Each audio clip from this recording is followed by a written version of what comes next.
There's obviously a big disconnect on Wall Street about what the stock market will look like for the rest of the year, and some of the biggest disagreements are actually happening under the same roof. So a trend that I have been noticing is the sell-side strategists at Wall Street banks are far more pessimistic about the stock market than portfolio managers on the buy side. If you take Mike Wilson, for example, over at Morgan Stanley, he has a price target of 3,900 on the S&P 500. He's obviously very concerned about the outlook for the rest of the year, says that this rally has gone too far. But then Andrew Sliman, who works over at Morgan Stanley Investment Management, he tells me that the S&P 500 could reach a record high by the end of the year. And I'm noticing this trend among a lot of, sell-side strategists versus the buy-side parts of the businesses at banks.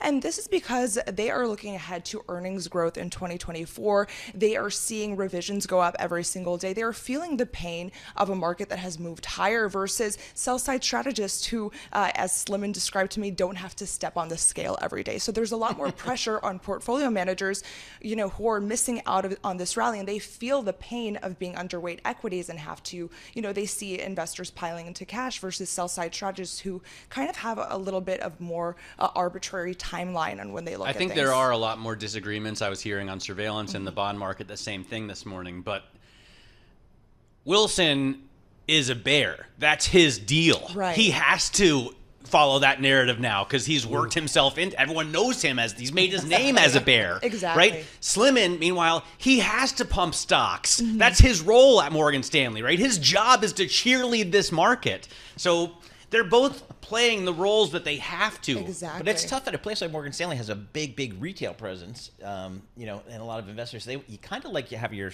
strategist be bullish, so.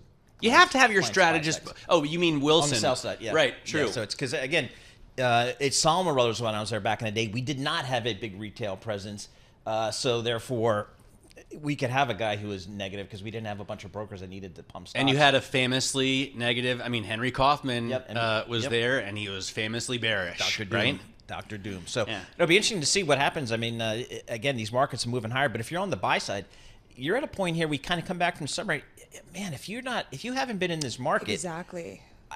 You're gonna have a tough time catching up. And that is one of the reasons that they do see the S&P 500 taking another leg higher in the remaining months of the year. There's this view that a lot of investors who have felt the pain of being underweight equities will see this rally continue and actually pile into stocks. That's why we've seen pullbacks that have been really modest so far as people kind of go ahead and buy the dip after missing out on the first half rally. The median forecast, I just look at Lou Wang's stories. Last week she put together a bunch of strategist estimates.